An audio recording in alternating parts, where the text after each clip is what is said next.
Welcome to Tenor Tech, where I solve the problems you didn't even know you had. You start by opening System Protection because that interface controls restore points. Once done, sign in with an administrator account and close other apps so changes apply cleanly. From Start, type Create a Restore Point, press Enter, and select the System Protection tab.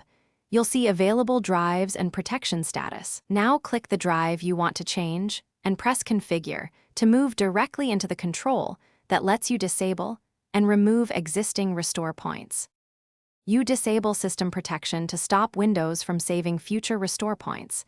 It also lets you remove prior points immediately. In Configure, choose Disable System Protection, then click Delete to remove all restore points for that drive. This frees space and cancels restore history.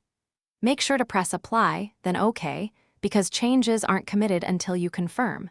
If you need a deeper cleanup, open an elevated command, prompt, and run vsadmin to delete shadow copies, but use that only if System Protection doesn't clear them.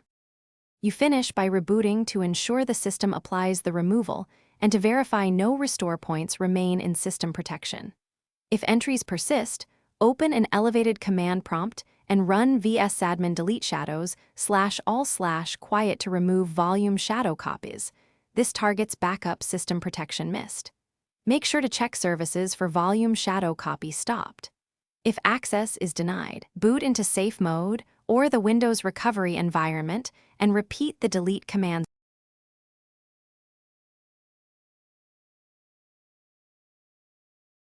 Thanks for watching. Subscribe to keep your life in tune.